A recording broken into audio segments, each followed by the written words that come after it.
안녕하세요. 읽어주는 농업뉴스 정혁훈 농업전문기자입니다.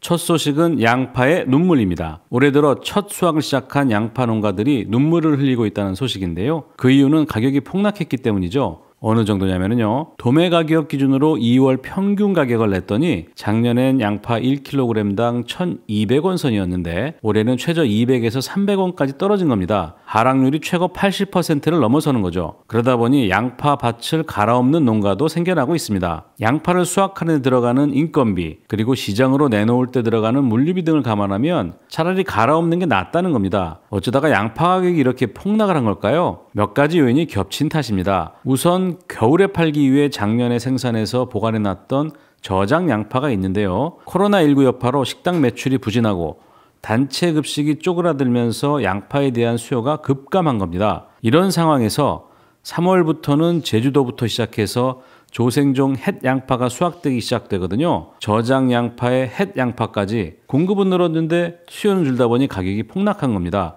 더구나 작년 초에는 오히려 양파값이 올랐었거든요. 농업관계기관에서는 양파값이 좋을 것이라고 전망했고요. 그러다 보니 양파 재배 면적이 늘어난 겁니다. 공급 증가에 기름을 부은 꼴이죠. 정부가 긴급하게 나서지 않을 수 없겠죠. 정부는 일단 저장 양파 출하를 연기시켰습니다. 한 2만 톤 정도를 5월 이후로 출하하도록 조정한 거죠. 그리고 제주 지역의 조생종 양파 수확 물량 중 일부를 출하 정지시켰습니다.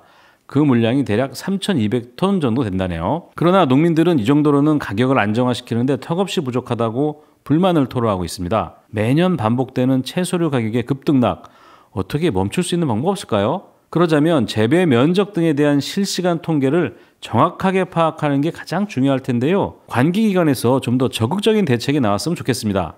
다음 소식은 늘어나는 농업법인입니다.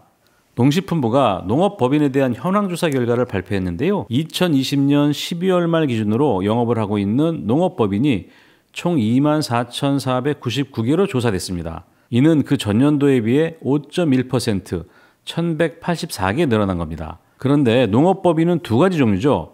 하나는 농업회사법인, 다른 하나는 영농조합법인이죠. 둘을 나눠보면 농업회사법인이 14,363개로 전체 농업법인의 58.6%를 차지했네요. 나머지 41.4%, 1135개가 영농조합법인이었고요. 농업법인 전체 매출액을 합치면 42조 9,162억 원이었습니다. 이 역시 전년도에 비해 7.0% 늘어난 거네요. 농업법인 한 곳당 매출액은 17억 5천만 원이 되겠네요. 그런데 이 대목에서 농업회사법인과 영농조합법인이 어떻게 다른지 궁금하시죠? 둘 다 농업인만이 설립할 수 있는 법인이라는 점은 같지만 몇 가지에서 차이가 있습니다. 우선 농업회사법인은 일반 법인처럼 농업인 1인 이상이면 설립이 가능한 반면에 영농조합법인은 조합이라는 이름에서도 알 수 있듯이 5인 이상의 농업인이 공동으로 설립을 해야 합니다. 또 농업회사법인은 일반 법인처럼 상법상 법인인 반면에 영농조합법인은 민법상 조합의 형태라는 점을 알아둬야겠죠. 농업법인의 장점인 세제 혜택은 둘 다 똑같이 받을 수 있지만 영농조합법인이 상대적으로 조금 더 혜택이 크다, 이렇게 보면 됩니다. 농업법인의 최대 장점은 바로 정부 지원금을 받을 수 있다는 건데요. 그러려면 법인 자본금이 둘 다 1억 원은 넘어야 하는 건 마찬가지라는 사실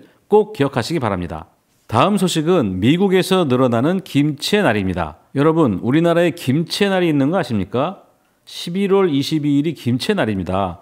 2020년에 처음 지정됐고요. 어떤 의미냐면요.